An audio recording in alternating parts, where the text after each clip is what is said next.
కవితా ఛానల్కు స్వాగతం.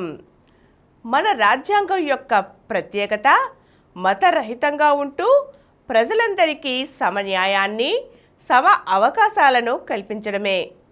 ఇదే అంశంపై మన రాజ్యాంగం యొక్క విశిష్ట లక్షణాలు కొన్నిటిని తెలుసుకుందాం. భారతీయుల ఆశయాలు, ఆకాంక్షలను ప్రతిబింబించే అత్యున్నత గ్రంథం భారత రాజ్యాంగం.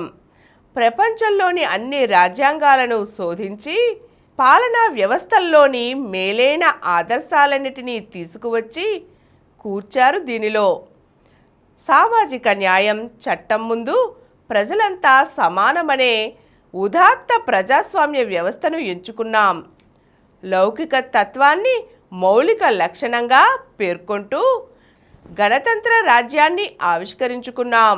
మత స్వేచ్ఛకు సంబంధించిన ప్రాథమిక హక్కు, వ్యక్తి స్వేచ్ఛకు రక్షణ కల్పించే న్యాయ వ్యవస్థ, ప్రజల అభీష్టం ప్రకారం నడుచుకునే రాజకీయ వ్యవస్థను ఏర్పాటు చేసుకున్నాం. ఇవన్నీ మన భారత రాజ్యాంగ లక్ష్యాలుగా, ప్రధాన లక్షణాలుగా ఉన్నాయి. ప్రజలు, ప్రభుత్వం పాటించవలసిన నియమ నిబంధనల సముదాయమే రాజ్యాంగం. ప్రజలు సుఖంగా జీవించడానికి కావలసిన ఆదర్శాలను ప్రతిబింబించడమే రాజ్యాంగం ముఖ్య లక్షణం. ప్రస్తుతం ప్రపంచంలోని చాలా దేశాలకు రాజ్యాంగాలు ఉన్నాయి. అన్ని ప్రజాస్వామిక దేశాలకు రాజ్యాంగాలు ఉండే అవకాశం ఉన్నప్పటికీ రాజ్యాంగాలున్నవన్నీ ప్రజాస్వామ్య దేశాలు కాకపోవచ్చు. ఒక దేశంలోని ప్రజలందరూ వారికి ఆమోదయోగ్యమైన నియమాలు, సూత్రాల ఆధారంగా పాలన కోరుకుంటారు. రాజ్యాంగం రెండో ముఖ్య ఉద్దేశ్యం ఆ దేశ రాజకీయ వ్యవస్థ స్వభావాన్ని నిర్వచించడం. ప్రజాస్వామ్య తరహా ప్రభుత్వాన్ని లేదా రాజకీయ వ్యవస్థను అనుసరించే దేశాల్లో సమాజం చేసే నిర్ణయాలకు మార్గదర్శకాలను నిర్దేశించడంలో రాజ్యాంగం కీలక పాత్ర పోషిస్తుంది. ప్రజాస్వామ్యంలో ప్రజలు నాయకులను ఎన్నుకుంటారు. తద్వారా వారు అధికారంతో కూడిన బాధ్యతను నిర్వర్తిస్తారు, అధికారాన్ని వినియోగిస్తారు. అయితే ఈ నాయకులు తమ అధికారాన్ని దుర్వినియోగం చేసే అవకాశం ఎప్పుడూ ఉంటుంది. అందుకే ఈ పరిస్థితి నుంచి రాజ్యాంగం ప్రజలకు రక్షణ కల్పిస్తుంది, పౌరుల హక్కులకు హామీ ఇస్తుంది. వారి స్వేచ్ఛను కాపాడే నిబంధనలను ఉల్లంఘించడానికి రాజ్యాంగం సులభంగా అనుమతించదు.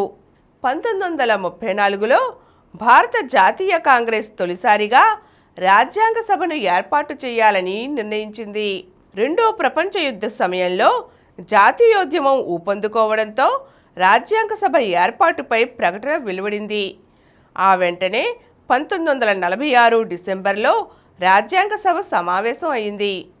1946 డిసెంబర్ నుంచి 1949 నవంబర్ మధ్య రాజ్యాంగ సభ స్వతంత్ర భారతదేశం కోసం రాజ్యాంగాన్ని రూపొందించింది.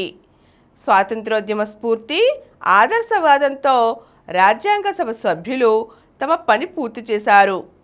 1950 జనవరి 24న జరిగిన చివరి రాజ్యాంగ సభ సమావేశంలో రాజ్యాంగ ప్రతిపై మొదటి ప్రధాని జవహర్లాల్ నెహ్రూ, రాజ్యాంగ సభ అధ్యక్షుడు బాబు రాజేంద్ర ప్రసాద్, ఆహార వ్యవసాయ మంత్రి జైరామ్ దాస్ దౌలత్రామ్, ఉప ప్రధాని సర్దార్ వల్లభాయ్ పటేల్ సంతకాలు చేశారు.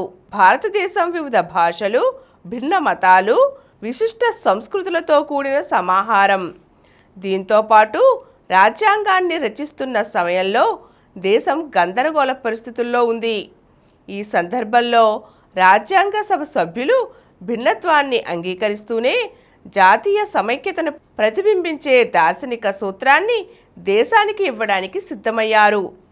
అంతిమ ముసాయిదా పత్రంలో సాంఘిక ఆర్థిక సంస్కరణల ద్వారా పేదరిక నిర్మూలన, ప్రతినిధులను ఎన్నుకోవడంలో ప్రజలు పోషించవలసిన కీలక పాత్రను నొక్కి చెప్పారు. ఇక మన భారతదేశం సమాఖ్యవాదాన్ని ఎలా ప్రతిబింబించిందంటే, దేశంలో ఒకటి కంటే ఎక్కువ స్థాయిల్లో ప్రభుత్వ ఏర్పాటునిది సూచిస్తుంది. భారతదేశంలో కేంద్రంలో, రాష్ట్రంలో వేర్వేరు ప్రభుత్వాలు ఉంటాయి. మూడో స్థాయిలో పంచాయతీరాజ్ వ్యవస్థ ఉంటుంది.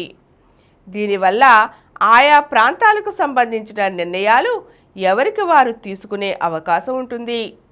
ప్రతి రాష్ట్రానికి తమ పరిధిలోని అంశాలపై చట్టాలు చేయడంలో స్వయం ప్రతిపత్తి ఉన్నప్పటికీ జాతీయ ప్రాధాన్యం ఉన్న అంశాలలో కేంద్ర ప్రభుత్వ చట్టాలను అనుసరించాలి.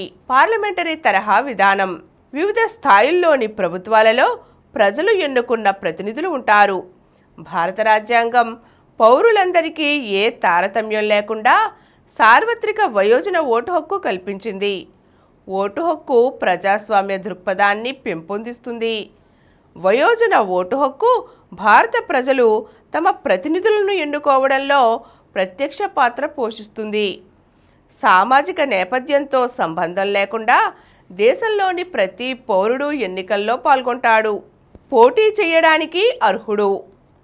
లౌకిక తత్వం. మత ప్రాతిపదికపై వివక్ష చూపడం, వేధించడం, సామాజిక కార్యక్రమాల్లో పాల్గొనకుండా ఆంక్షలు విధించడం వంటి చరిత్రలో ఎన్నో ఉదాహరణలు ఉన్నాయి. జర్మనీలో హిట్లర్ లక్షలాది యూదులను వేధించాడు, చంపాడు.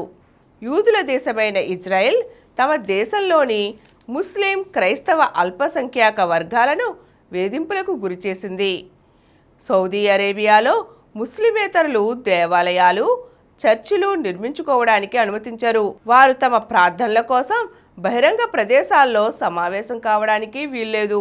కానీ అందరికీ మత స్వేచ్ఛ అనే భావనకు అనుగుణంగా భారతదేశం మతాన్ని, ప్రభుత్వ అధికారాన్ని వేరు చేసింది.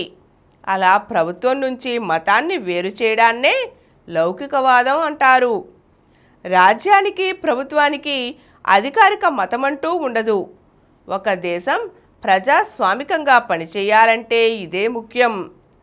ప్రపంచంలోని దాదాపు అన్ని దేశాల్లో ఒకటి కంటే ఎక్కువ మతాలు ఆచరించే ప్రజలు నివసిస్తున్నారు.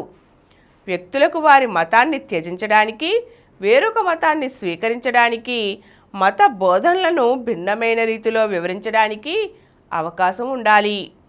భారతదేశం లౌకిక రాజ్యంగా ఉంది.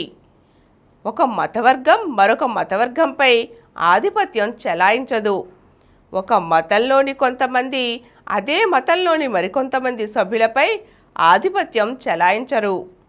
ప్రభుత్వం ఏ ఒక్క మతాన్ని వ్యక్తులపై బలవంతంగా రుద్దదు. వ్యక్తుల మత స్వేచ్ఛను హరించదు. అన్ని మతాల భావాలను గౌరవించడానికి, మత ఆచారాల్లో జోక్యం చేసుకోకుండా ఉండటానికి కొన్ని మతాలకు ప్రభుత్వం కొన్ని మినహాయింపులను ఇస్తుంది. మతానికి సంబంధించిన అన్ని రకాలైన ఆధిపత్యాలు అంతం కావాలనే భావనపై ఇది ఆధారపడింది. సిక్కు మతాచారం ప్రకారం తలపాగా ధరించడం తప్పనిసరిని గుర్తించిన భారత ప్రభుత్వం వారి మతాచారాల్లో జోక్యం చేసుకోకుండా తలపాగా ధరించే సిక్కులకు మినహాయింపును ఇచ్చింది. ఈరోజు మన ప్రభుత్వాలు మతరహితంగా ఉండడానికి రాజ్యాంగం చేసిన వివిధ చట్టాల గురించి, ఏర్పరిచిన రాజ్యాంగ ముఖ్య లక్షణాల గురించి తెలుసుకున్నాం కదండి. మరో చక్కని అంశంతో మళ్ళీ కలుద్దాం. ఈ కార్యక్రమం మీకు ఎంతో నచ్చింది కదా. ఇటువంటి మరిన్ని వీడియోల కోసం అనతి కాలంలోనే 21 కోట్ల వ్యూస్ సాధించిన సమరం ఛానల్ సమర్పించు సమరం భవిత ఛానల్కు సబ్స్క్రైబ్ చేయండి, లైక్ చేయండి, మీ ఫ్రెండ్స్కి షేర్ చేయండి. అలాగే ప్రక్కనున్న గంట సింబల్ని ప్రెస్ చేయడం మర్చిపోకండి.